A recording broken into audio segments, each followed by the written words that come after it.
पास मसला पूछने के लिए कुछ लोग आ गए तो 4-5 साल का बच्चा भी था जिसके वालिद ने गुस्से में अपनी बीवी को 3 तलाकें दी थी। तो छोटा सा बच्चा, कपड़े भी फटे पुराने, और हालत बता रही थी कि गरीबी है। तो जब मैंने मसला बताया कि 3 तलाकें हो गई हैं तो वापस जाने लगे, तो बच्चा मुझसे कहता है, देहाती आदमी, तो कहने लगा, मौलवी साहब मेरी अम्मा ते नानी कहनी असन पूछ के आई आप कि हुन असी लहदा लहदा ही रहना है। तो उस बच्चे की नौनिहाल की वो कैफियत देखी तो मैं रो पड़ा। मैंने कहा यार ये बच्चा बेचारा माँ बाप के होते हुए ये यतीमों जैसी ज़िंदगी गुजारेगा क्योंकि बाप ने तलाक दे दी। किस तरह मसाइल नहीं बताए लोगों को, तालीम से आगाही नहीं किया।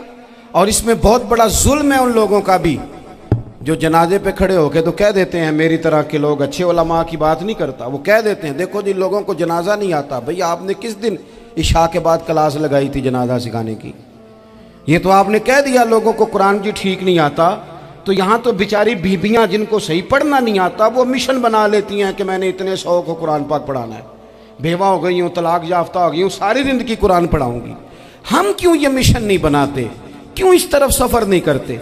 एक तो दीनी मालूमात में, दीनी उलूम में अपने आप को लगाएं और ज़ौक़ पैदा करें कि जो चीज़ें मुझे नहीं आती मैंने वो सीखनी है, जो मामलात मुझे नहीं आते मैंने उनकी तरफ सफ़र करना है। एक तो अपना ये मिजाज बनाएं।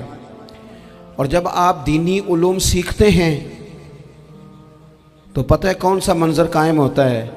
मंज़र वो बनता है कि हज़रत अबू हुरैरा भी दीन सीखा करते थे, हज़रत अब्दुल्ला इब्न उमर भी असहाबे सुफ़ा में रहा करते थे, हज़रत अनस बिन मालिक भी रहा करते थे।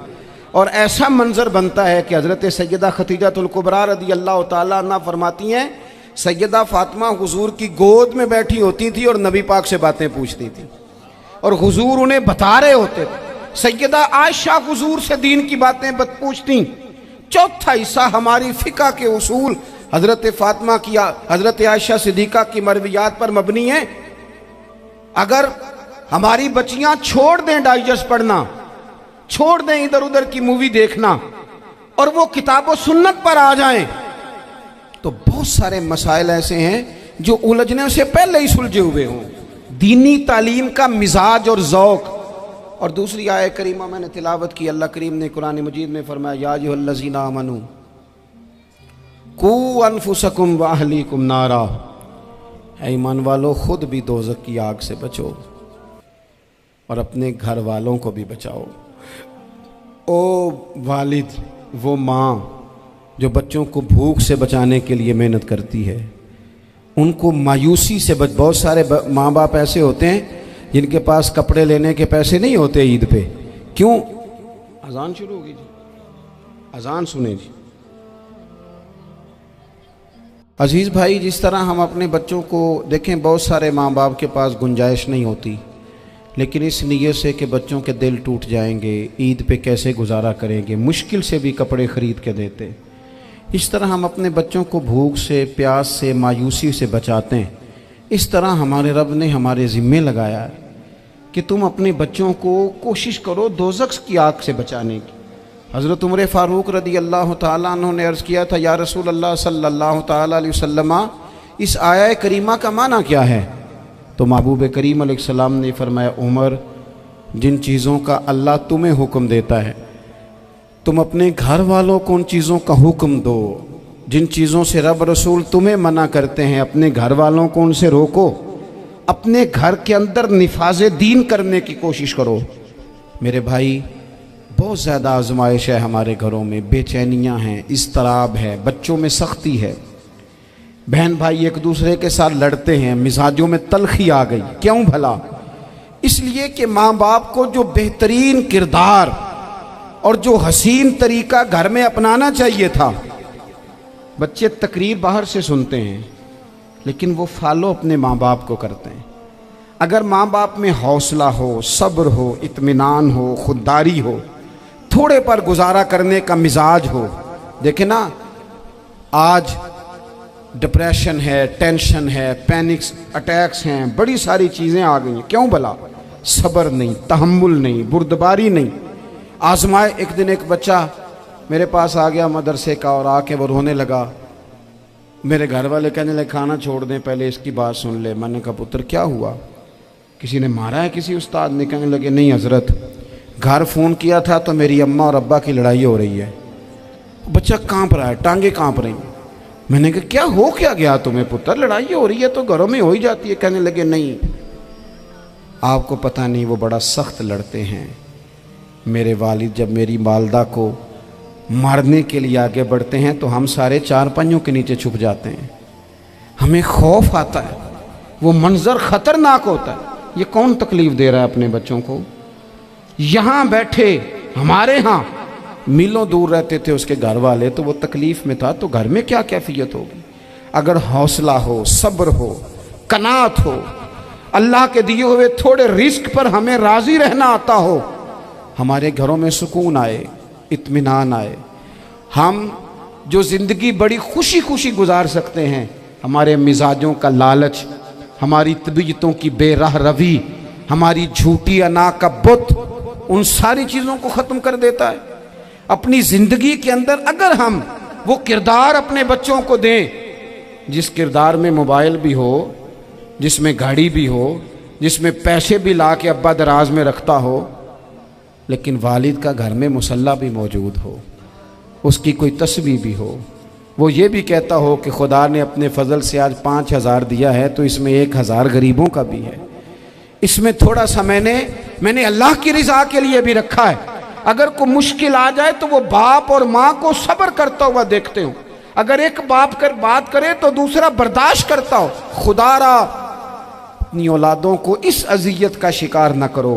अपने घरों के अंदर वो खुददारी, वो प्यार, वो वक़ार, वो मोहब्बत, वो अंदाज। आप थके हुए हैं, कोई शक नहीं, आप बहुत सारे मसाइल का बाहर शिकार होंगे, कोई शक नहीं, लेकिन आप बाहर से थक के आए हैं। और अगर आप बाहर अपनी फैक्ट्री के मालिक हैं और दफ्तर के बड़े हैं तो घर में भी तो आप बड़े हैं ना।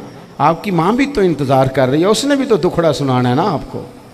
आप ये देखिए कि आपके बच्चे भी तो इंतज़ार कर रहे हैं, वो चाहते हैं कि अब्बा आके बैठे तो हम उनके सीने पे चढ़ के थोड़ा खेलें। आपकी अहलिया मुंतज़िर हैं। कुछ बातें बीवी किसी और से नहीं कह सकती, सिर्फ अपने शौहर से कहती है, लेकिन वो तो आते ही जलाल में आ गए साहब। वो कहने लगे तू बड़ी नालायक है, मैं थका मांदा आया हूं और तूने मुझे कहानी सुना दी है। वो उस खातून से शिद्दत के साथ पेश आने लगे। मेरे रसूल पाक की हयात नूर को देखो, हज़रत उम्मे ऐमन हुजूर की रज़ाई वालदा हैं, उनकी भी खिदमत हो रही है। हज़रत हलीमा सादी आ रही हैं तो खिदमत हो रही है। हज़रत अब्बास हुजूर के चचा हैं तो करीम फरमाते हैं मेरे चचा हैं बाप की जगह पे। हुजूर दोस्त अहबाब सहाबा गुलामों सब के साथ प्यार कर रहे हैं। 9 अज़वाजे मुतहरात हैं घर के अंदर। और कैफियत ये है कि हुजूर सिर्फ उनकी ज़रूरतों का ही ख्याल नहीं करते, ख्वाहिशात का ही ख्याल नहीं करते, बल्कि मेरे करीम का तरीका ये है कि कोई बंदा आज बोल क्या रहा है, वो कहाँ खड़ा है, आज उसके जुमले किस तरह के हैं, उसका लहजा किस तरह का हो गया है और उसे ठीक कैसे करना है। महबूब इसका ख्याल फरमाते, तवज्जो करते। मैं कहता हूँ कि हम सबको शौक़ आया है आराम करने का। मैं सुबह 11 बजे से पहले अपने घर से निकल आया था और ये वक्त आ गया है और रात को खुदा जाने किस वक़्त घर पहुँचना है। कई दफ़ा कैफियत ये होती है कि गाड़ी से उतरते हैं तो फिर दिल करता है कि कोई उठा के चलाए ना कभी। इसके बावजूद बहुत सारे लोग नाराज़ रहते हैं कि हमसे मिल के नहीं गए, फ़ोटो नहीं खिंचवा के गए, फलानी जगह चाय नहीं पी के गए। ये तसलसल है। लेकिन मैं जितना मर्ज़ी थका मांदा घर जाऊँगा ना, कभी ऐसा नहीं हुआ कि मैं घर जाऊँ तो बड़ी टेंशन में जाऊँ। मेरी घर वाली एक दिन मुझसे कहने लगी आपने कभी नहीं कहा कि मैं थका हुआ आया। बंदा थक भी तो जाता ही है ना, कभी कहाँ करे ना। मैंने उसे कहा पता क्यों नहीं कहता? इसलिए नहीं कहता कि मैं नहीं चाहता कि मेरे बच्चे ये कहें कि हमने दीन नहीं पढ़ना, हमारा बाप तो बड़ी मुश्किल में है। हम अपने काम के बारे में अपने घर में शिकवे करते हैं। आप किसी बच्चे से पूछ लें कौन सा काम करना है, कहना जो अब्बा जी कर दे रहे हैं वो नहीं करना। क्यों? कि अब्बा जी हर रोज़ तो कहते हैं मैं बड़ा उलझ गया हूँ, ये काम बड़ा मुश्किल है। मैं चाहता हूँ कि मैं अपने बच्चों को ये बताऊँ कि पुत्र मैं तो जिधर जाता हूँ फूल ही फूल हैं। मैं तो जिधर से गुजरता हूँ मोहब्बत ही मोहब्बत है, मैं तो जिधर से देखता हूँ दुआएं ही मिलती हैं, ताकि उनका शौक पैदा हो। मेरे अजीज, आप थोड़ा सा दिल बड़ा करें।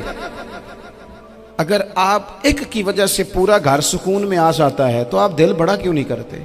जगह ढूंढते हैं बस मुझे कोई तंग ना करे, कोई मेरी बाप माँ बदौलत को कोई परेशान ना करे। बुखारी शरीफ सुनिए, हज़रत आयशा सिद्दीक़ा रज़ी अल्लाह ताला अन्हा बैठी हैं।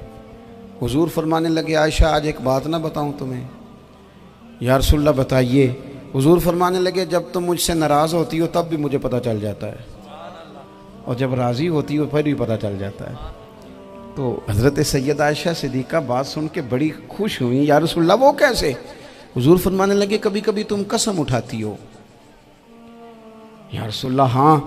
फरमाया, जब होती हो ना राज़ी, खुश, तो फिर कहती हो मुझे रब्बे मोहम्मद की कसम सल्लल्लाहु अलैहि वसल्लम। फिर तुम मेरे नाम के साथ रब करीम का नाम मिला के कसम उठाती हो, रब्बे मोहम्मद की कसम। या रसूलल्लाह बिल्कुल ऐसे ही है। और फरमाया, जब तुम्हारे दिल में कोई बात होती है ना, तो फिर तुम कहती हो मुझे रब्बे इब्राहीम अलैहिस्सलाम की कसम, फिर तुम रब्बे मोहम्मद नहीं कहती। ये बुखारी मुस्लिम में मौजूद है। हज़रत आयशा सिद्दीक़ा ने तो बात सुनी तो खिल गई तबीयत, कहने लगी, करीम सदके जाऊं, यहाँ तक ख्याल फरमाते हो? किसके जुमले कहाँ पहुँच गए, यहाँ तक ख्याल है? फरमाया, मुझे पता चल जाता है कि तुम्हारी कैफियत क्या है, कहाँ खड़ी हो। ओ भाई, हम तो अपनी माँ का भी ख्याल नहीं रखते।